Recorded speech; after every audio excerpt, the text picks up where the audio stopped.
ಗಳನ್ನು ನಡೆಸಿದ್ದಾರೆ. ಅಮಿತ್ ಶಾ ಅವರು, ರಾಜನಾಥ್ ಸಿಂಗ್ ಅವರು ಎಲ್ಲ ಸೇರಿ.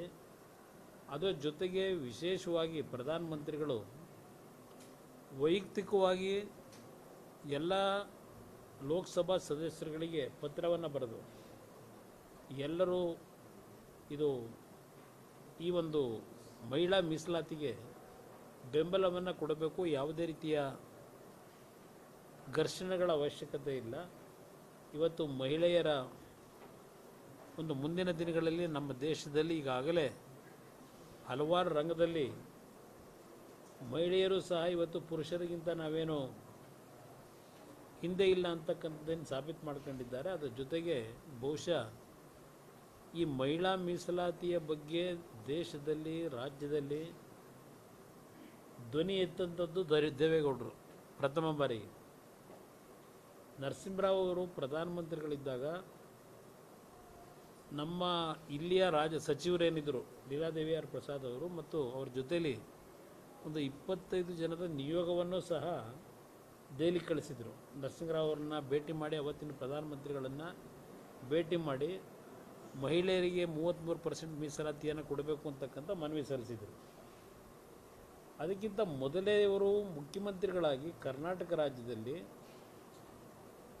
ಯಾವ ರೀತಿಯಲ್ಲಿ ಮೀಸಲಾತಿಯನ್ನು ಬರೀ ಮಹಿಳೆಯರಿಗಷ್ಟೇ ಅಲ್ಲ, ಪರಿಶಿಷ್ಟ ಜಾತಿ ಪರಿಶಿಷ್ಟ ವರ್ಗಕ್ಕೂ ಸಹ ಯಾವ ರೀತಿಯಲ್ಲಿ ಡಾಕ್ಟರ್ ಬಾಬಾ ಸಾಹೇಬ್ ಅಂಬೇಡ್ಕರ್ ಅವರ ಭಾವನೆಗಳೇನಿತ್ತು ಅದನ್ನು ಅನುಷ್ಠಾನಕ್ಕೆ ತಂದಂಥ ಮೊದಲನೇ ರಾಜ್ಯ ಮೀಸಲಾತಿನಲ್ಲಿ.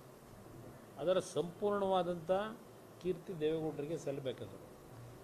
ಇವತ್ತು ಸಹ ಹಲವಾರು ದಾಖಲೆಗಳಿದ್ದಾವೆ. ಅವರು ಯಾವ ರೀತಿ ಮುಖ್ಯಮಂತ್ರಿಯಾಗಿ ಮೀಸಲಾತಿಯನ್ನು ಮಹಿಳೆಯರಿಗೆ ಕೊಡ್ತಕ್ಕಂಥದ್ದು, ಪರಿಶಿಷ್ಟ ಜಾತಿ ಪರಿಶಿಷ್ಟ ವರ್ಗಗಳ OBCಗೂ ಯಾವ ರೀತಿ ಮೀಸಲಾತಿ ಕೊಡಬೇಕು ಅಂತಕ್ಕಂಥ ನಿರ್ಧಾರ ಮಾಡಿದಾಗ ಅವತ್ತು ಯಾವ ರೀತಿ ಒಂದು ಶಾಸಕರಲ್ಲಿ ಭಿನ್ನಾಭಿಪ್ರಾಯಗಳು ಮೂಡಿತ್ತು, ಅದನ್ನು ಯಾವ ರೀತಿ ಸರಿಪಡಿಸಿದ್ರು. ಬಹುಶಃ ಅವರು ಇಲ್ಲದೇ ಇದ್ದಿರ ಮೀಸಲಾತಿಲಿ ಬರ್ತಿರಲಿಲ್ಲ ಸ್ಥಳೀಯ ಸಂಸ್ಥೆಗಳಿಗೆ. ಪ್ರಧಾನಮಂತ್ರಿಗಳಾಗಿ ಅವರೇನು ಮಹಿಳಾ ಮೀಸಲಾತಿಗೆ ಅವರೇ ಕಾರ್ಯಕ್ರಮವನ್ನು ಜಾರಿಗೆ ತರತಕ್ಕಂಥ ನಿಟ್ಟಿನಲ್ಲಿ ಲೋಕಸಭೆಯಲ್ಲಿ ಮಂಡಿಸ್ಲಿಕ್ಕೆ ಹೋದಾಗ ಬಹುಶಃ ಸಂಗಮ ಅವರು, ನಾನು ಇದ್ದೆ ಇದರಲ್ಲಿ ಅಧಿವೇಶನದಲ್ಲಿ, ಸಂಗಮ ಅವರು ಕ್ವಶನ್ ಅವರನ್ನು ಡೆಫರ್ ಮಾಡಿ ಈ ಒಂದು ಮಹಿಳಾ ಮೀಸಲಾತಿಯ ಬಿಲ್ಲನ್ನು ಚರ್ಚೆಗೆ ತಂದು ಅಕ್ಸೆಪ್ಟ್ ಮಾಡಬೇಕು ಅಂತಕ್ಕಂಥದ್ದು ಇತ್ತು. ಆದರೆ ಅದಾದ ಒಂದು ತಿಂಗಳಲ್ಲಿ ದೇವೇಗೌಡರು ಏನು ರಾಜೀನಾಮೆ ಕೊಡಬೇಕಾಗಿ ಬಂತು. ಅದ್ರ ಜೊತೆಗೆ ಅದಕ್ಕಿಂತ ಮುಂಚೆ OBC ಮತ್ತು ಮಹಿಳಾ ಮೀಸಲಾತಿನಲ್ಲಿ SC STಗಳ ಪಾಲೇನು ಬರಬೇಕು ಅಂತಕ್ಕಂಥದ್ದೆಲ್ಲ ದೇವೇಗೌಡರು ಚಿಂತನೆಯನ್ನು ಮಾಡಿದರು. ಅದನ್ನು ಇವತ್ತಿನ ದಿನ ನರೇಂದ್ರ ಮೋದಿಯವರ ನಾಯಕತ್ವದಲ್ಲಿ ಅನುಷ್ಠಾನಕ್ಕೆ ತರತಕ್ಕಂಥದ್ದು ಈಗ ಪ್ರಾರಂಭ ಆಗಿದೆ. ಈಗ ರಾಜ್ಯ ಕಾಂಗ್ರೆಸ್ನಲ್ಲಿ ನಡೀತಾ ಇರುವಂಥ ಬೆಳವಣಿಗೆಗಳು ರಾಷ್ಟ್ರ ಮತ್ತು ರಾಜ್ಯದ ಕೆಲಸ ಮಾಡಿದಂಥವ್ರು ಒಂದು ಕಡೆ ಅಲ್ಪಸಂಖ್ಯಾತ ನಾಯಕರನ್ನ ಹುದ್ದೆಯಿಂದ ವಜಾಗೊಳಿಸ್ತಾರೆ, ಒಂದು ಕಡೆ ಇನ್ನೊಂದು ಕಡೆ ಅಲ್ಲಿ ಹೋಗಿ ಲಾಬಿ ಮಾಡ್ತಾರೆ. ಇದು ಆಡಳಿತ ಯಂತ್ರದ ಮೇಲೆ ಎಫೆಕ್ಟ್ ಆಗೋದು ಯಾವ ರೀತಿಯಾಗಿ ನೋಡ್ತೀರಿ? ರಾಜ್ಯದಲ್ಲಿ ಆಡಳಿತ ಇದೆ ಅಂತಕ್ಕಂಥದ್ದು ಯಾರಾದರೂ ಊಹೆ ಮಾಡಲಿಕ್ಕೆ ಸಾಧ್ಯನಾ? ಇವತ್ತು ಶುರುವಾಗಿರೋದಲ್ಲ ಇದು. ಈ ಭಿನ್ನಾಭಿಪ್ರಾಯ ಇಲ್ಲ.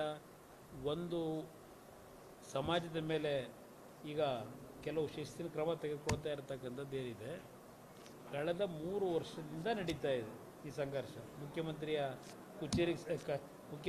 ಕುರ್ಚಿಗೆ ಸಂಬಂಧಪಟ್ಟಾಗೆ ಒಬ್ಬರು ಮುಖ್ಯಮಂತ್ರಿ ಆಗಬೇಕು ಅಂತಾರೆ, ನಾನೇ ಮುಂದೆ 5 ವರ್ಷ ನಾನೇ ಅಂತ ಇನ್ನೊಬ್ಬರು ಹೇಳ್ತಾರೆ. ಇದು ನಿರಂತರವಾಗಿ ನಡ್ಕೊಂಬಂದಿದೆ. ಬಹುಶಃ 2 ಉಪಚುನಾವಣೆಗಳ ಹಿನ್ನೆಲೆಯಲ್ಲಿ ಒಂದು ಸಣ್ಣ ಬಿರುಕೇನು ಪ್ರಾರಂಭ ಆಗಿದೆ. ಅದು ಯಾರಿಂದ ಪ್ರಾರಂಭ ಆಗಿದೆ, ಯಾರು ಮೇಲೂ ಯಾರು ಕಡಿಮೆ ಅಂತಕ್ಕಂಥದ್ದೇನು ಪ್ರಾರಂಭ ಆಗಿದೆ. ಇದು ಜಸ್ಟ್ ಒಂದು ಪ್ರಾಥಮಿಕ ಹಂತ ಪ್ರಾರಂಭ ಆಗಿರ್ತಕ್ಕಂಥದ್ದು. ಮುಂದಿನ ದಿನಗಳಲ್ಲಿ ಏನು ಬೆಳವಣಿಗೆ ಆಗುತ್ತೆ ಅನ್ನೋದನ್ನು ನಾಡಿನ ಜನತೆಯೂ ಕಾಯ್ತಾ ಇದ್ದಾರೆ. ಒಂದು ಕಡೆ ಒಂದು ಸಮುದಾಯನ ಅತಿಯಾಗಿ ಓಲೈಕೆ ಮಾಡೋದು, ಮತ್ತೊಂದು ಕಡೆ ಅದೇ ಸಮುದಾಯಕ್ಕೆ ಸಂಬಂಧಪಟ್ಟಂತಹ ನಾಯಕರನ್ನ ತುಳಿಯುವಂಥ ಒಂದು ಕೆಲಸ ಮಾಡುವಂಥದ್ದು. ಆದರೂ ಆ ಸಮುದಾಯ ಅವ್ರ ಜೊತೆ ನಿಲ್ಲುತ್ತೆ ಅಂತ ಅನ್ಸುತ್ತೆ.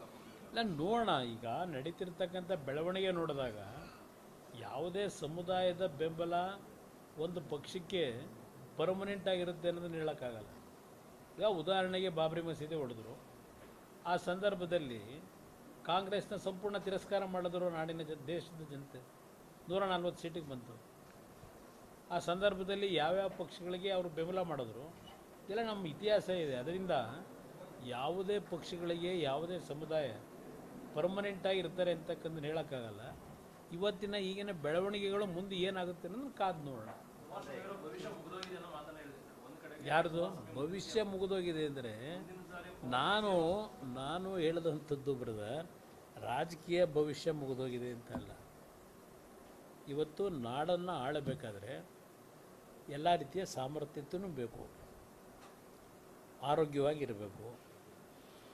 ಆ ಒಂದು ಹಿನ್ನೆಲೆಯಲ್ಲಿ ನಾನು ಸೂಕ್ಷ್ಮವಾಗಿ ಹೇಳಿದಂಥದ್ದು, ಭಗವಂತನ ದಯದಿಂದ ರಿಕವರಿ ಆಗಿದ್ದೇನೆ ಫಿಸಿಕಲಿ. ಭಗವಂತ ಮತ್ತೆ ಇನ್ನೊಮ್ಮೆ ಸ್ಟ್ರೆಂತ್ ಕೊಟ್ಟಿದ್ದಾನೆ. ಆ ಸ್ಟ್ರೆಂತ್ಗೆ ಇವತ್ತು ಮತ್ತೆ ದೊಡ್ಡ ಮಟ್ಟದ ಒಂದು ಭದ್ರತೆ ಕೊಡ್ತಾ ಇರೋದು ನನ್ನ ಕಾರ್ಯಕರ್ತರು.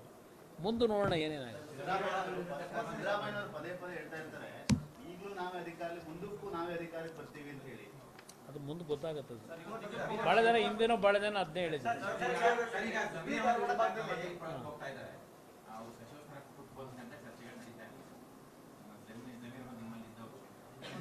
ನನ್ನ ಜೊತೆಲಿ ಯಾರೂ ಕಾಂಗ್ರೆಸ್ ನಾಯಕರು ಇಲ್ಲಿವರೆಗೆ ಚರ್ಚೆ ಮಾಡಿಲ್ಲ, ಇಲ್ಲ ಜಮೀರ್ ಅವರು ನನ್ನ ಜೊತೆ ಏನು ಚರ್ಚೆ ಮಾಡಿಲ್ಲ. ಅಂದರೆ ಈಗ ಅವೆಲ್ಲ ಪ್ರಿಲಿಮಿನರಿ ಏನಂತಲ್ಲಿದೆ, ಇವೆಲ್ಲ ಇದ್ರ ಬಗ್ಗೆ ನಾವು ಚರ್ಚೆ ಮಾಡೋದ್ರಲ್ಲಿ ಈಗ ಅರ್ಥ. ಯಾಕೆಂದ್ರೆ ಕಾಂಗ್ರೆಸ್ ಹೇಳ್ತಾ ಇರುತ್ತೆ ಅಲ್ಪಸಂಖ್ಯಾತರ ಪರವಾಗಿ ನಾವು ಅಂತ ಹೇಳ್ತಾ ಇರುತ್ತೆ ಯಾವಾಗಲೂ ಕೂಡ.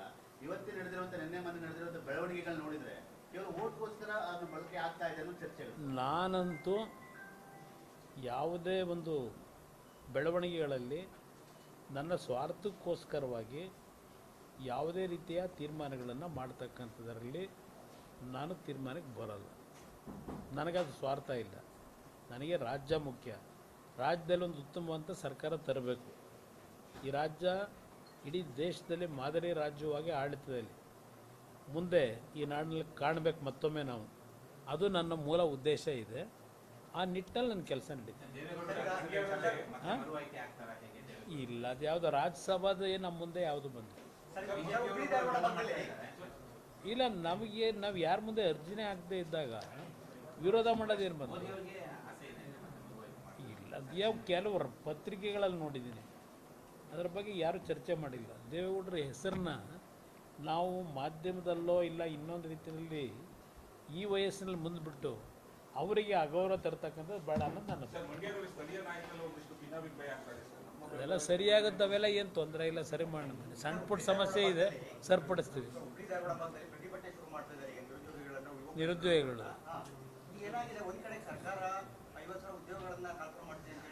ನಾನು ನಿರುದ್ಯೋಗಿ ಯುವಕರಿಗೆ ನೀವೇನೀಗ ಪ್ರಶ್ನೆ ಕೇಳಿದ್ರಿ, ಬರೀ ಧಾರವಾಡದಲ್ಲಿ ಮಾಡೋದಲ್ಲ, ಇಡೀ ರಾಜ್ಯದಲ್ಲಿ ಇರ್ತಕ್ಕಂಥ ನಮ್ಮ ನಿರುದ್ಯೋಗಿಗಳು ಇವತ್ತು ಇಂಥ ಒಂದು ಕೆಟ್ಟ ಸರ್ಕಾರದ ವಿರುದ್ಧ ಇವತ್ತು ನೀವು ದೊಡ್ಡ ಮಟ್ಟದಲ್ಲಿ ಹೋರಾಟ ಪ್ರಾರಂಭ ಮಾಡಿದ್ರೆ ನಿಮ್ಮ ಮುಂದಿನ ಭವಿಷ್ಯಕ್ಕೆ ಒಳ್ಳೆಯದಾಗ್ತದೆ ನನ್ನ ಅಭಿಪ್ರಾಯದಲ್ಲಿ.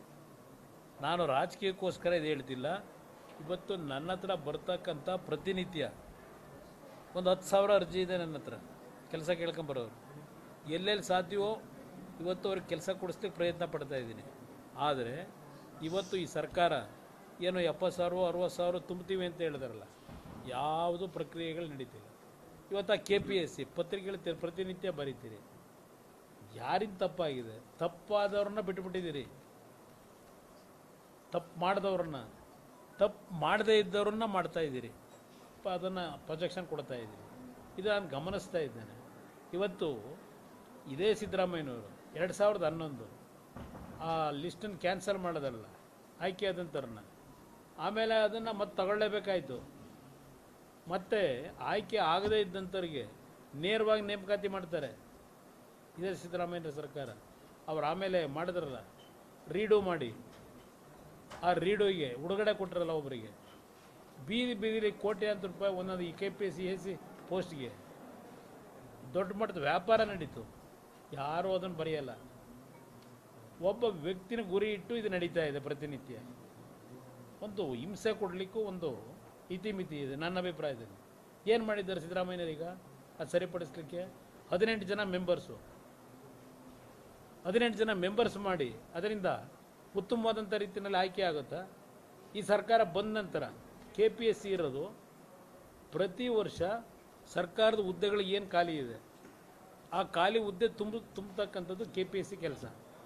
ಎಷ್ಟು ಹುದ್ದೆಗಳನ್ನು ತುಂಬತಕ್ಕಂಥದ್ದಕ್ಕೆ ಈ ಸರ್ಕಾರ KPSC ಮುಖಾಂತರ ಹೋಗಿ KPSCನೂ ಬಿಟ್ಟುಬಿಡಿ, ನೀವು ಡೈರೆಕ್ಟಾಗಿ ಎಲ್ಲಾದರೂ ಮಾಡಿದ್ರ? KPSC ಬಗ್ಗೆ ಇಷ್ಟೆಲ್ಲ ಬರೀತಾ ಇದ್ದೀರಿ, ಯಾರು ಕಾರಣ ಇದ್ದಾರೆ ಇದರಲ್ಲಿ? ಯಾಕಿಂತ ಒಂದು ಪರಿಸ್ಥಿತಿ ನಿರ್ಮಾಣ ಆಗಿದೆ? ಕೇಳಿ ಸಿದ್ದರಾಮಯ್ಯವ್ರನ್ನ. ಇವರು ಅದೆಂಥದೋ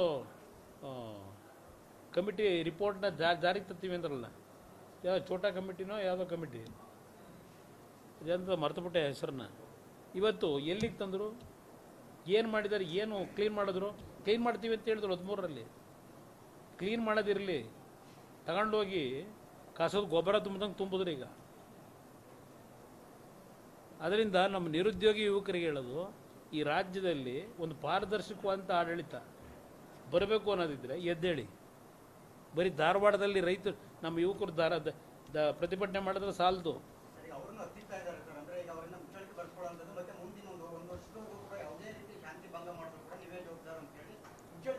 ನಾನು ಅವ್ರಿಗೆ ಈ ಸರ್ಕಾರದಲ್ಲಿ ಏನೇ ಮುಚ್ಚಳಿಕೆ ಬರ್ಕೊಳ್ಳಿ, ನಾನು ಯುವಕರಿಗೆ ಮನವಿ ಮಾಡೋದು, ನಿಮಗೆ ಪೊಲೀಸ್ನ ಇಲಾಖೆನ ಉಪಯೋಗ ಮಾಡಿ, ಇಲ್ಲ ಸರ್ಕಾರದ ಅಧಿಕಾರಿಗಳನ್ನು ದುರುಪಯೋಗ ಪಡಿಸ್ಕೊಂಡು ನಿಮ್ಮ ಮೇಲೆ ಯಾವುದೇ ರೀತಿಯ ಕೇಸ್ಗಳನ್ನು ಹಾಕಲಿ, ಆ ಕೇಸ್ಗಳನ್ನು ಕಿತ್ತೆಸೆತಕ್ಕಂಥದ್ದು ನಮ್ಮ ಜವಾಬ್ದಾರಿ.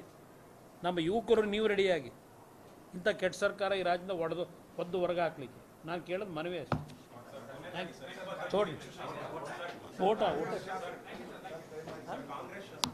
ಹೆಚ್ಚಿನ ವಿಡಿಯೋಗಳಿಗೆ ಪ್ರತಿಧ್ವನಿ ಯೂಟ್ಯೂಬ್ ಚಾನೆಲ್ ಸಬ್ಸ್ಕ್ರೈಬ್ ಮಾಡಿ, ಬೆಲ್ ಐಕಾನ್ ಕ್ಲಿಕ್ ಮಾಡಿ.